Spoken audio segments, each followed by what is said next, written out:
reconversion bouchère, malheureusement. Témoignage d'un éleveur belge à propos des chevaux bretons de boucherie en 1981. Aujourd'hui, ces gros lourdeaux connaissent un regain d'intérêt avec la boucherie. Faire du cheval lourd, c'est facile, il n'y a pas besoin d'être un bon éleveur.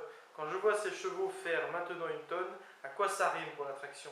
En 3 ans, les aplombs sont foutus. Les reins n'en parlons même pas. Pour le beefsteak, d'accord, et c'est pareil pour vos entre guillemets bretons, merci. Si allant et si fort sous les 800 kg, qui vont bientôt aborder les 1000 kg de viande sur un squelette et des membres faits pour soutenir des poids bien inférieurs à la tonne. Pour moi, ce ne sont plus des chevaux de trait, mais des bêtes à viande. Vous voyez, le fait de les avoir fait beaucoup grossir, comme il dit, plus de 800 kg, à ce moment-là, ils sont beaucoup moins forts, semble-t-il. En 1948, les départements bretons figurent parmi les plus riches en chevaux. On en compte 19 par kilomètre carré dans le Finistère, 13 dans les Côtes du Nord, donc Côte d'Armor maintenant, 11 en Ille-et-Vilaine et 7 dans le Morbihan. Une particularité de la Bretagne est d'avoir gardé un élevage de chevaux relativement important plus tardivement que dans d'autres régions de France. Les débouchés locaux suffisent. Jusque dans les années 1960, les chevaux continuent d'être élevés et exportés grâce à une jumenterie que Bernadette Lisée qualifie d'anachronique au regard de la situation française. Les chevaux partent sur de petites exploitations, par exemple au travail viticole dans le Midi. Les éleveurs se rapprochent de leur syndicat d'élevage et des haras nationaux durant les temps difficiles des années 1960 et 1970. Où seuls les primes à l'élevage et les concours agricoles leur permettent de subsister. L'INRA et l'Institut national agronomique effectuent différentes analyses démographiques et génétiques quant aux populations de chevaux de trait, toutes menacées. En 1980, les chercheurs ont conclu que la race bretonne est victime de consanguinité, de dérives génétiques et que la disparition de cette structure de coordination, l'âge avancé de ces éleveurs, rend sa situation précaire. Sélection bouchère. Seule la reconversion pour le marché de la viande permet à la race bretonne de subsister. Quelle horreur. Les éleveurs locaux se montrent d'abord réticents, merci, mais en 1978, l'éleveur de porc et fils d'étalonnier breton François Coatalem engage un partenariat avec les haras nationaux pour développer ce débouché.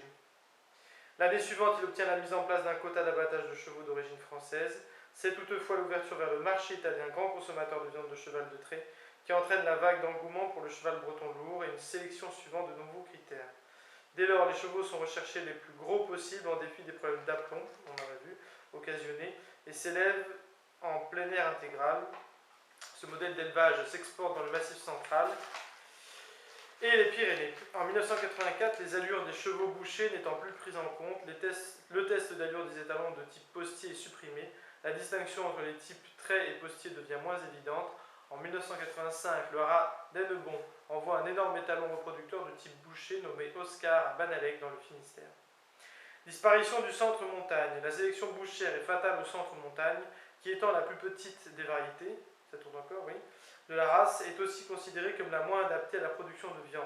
Les étalons centre-Bretagne ne parviennent plus à saisir des juments trop grandes qui leur sont présentées en liberté. La disparition de ce type traditionnel de la race provoque un malaise chez les éleveurs qui regrettent les bonnes petites juments du pays. En réponse, ils montrent un nouvel engouement pour leur patrimoine et pour les chevaux plus légers à l'arrivée des années 1990. Fertilité. Les étalons bretons ont la réputation d'être gras et peu fertiles. En 1985, en Ille-et-Vilaine, seuls 30% des juments saillies par des étalons bretons sont pleines. L'invention du spermogramme permet de corriger le problème en écartant les étalons les moins fertiles de la reproduction. L'introduction de l'insémination artificielle privilégie aussi de nouveaux critères de sélection, moins que le poids, les allures, les aplombs ou le modèle. C'est la fertilité qui est prise en compte pour l'agrément d'étalons. Il en résulte une baisse de diversité génétique, heureusement contrebalancée par la multiplication des élevages hors berceau, je regarde là, dans les Pyrénées et le Massif central. L'insémination artificielle permet aussi d'obtenir le sperme d'étalons distants géographiquement et donc d'augmenter les choix possibles des éleveurs. Regain des activités de loisirs et politique d'expansion. On en parle juste après.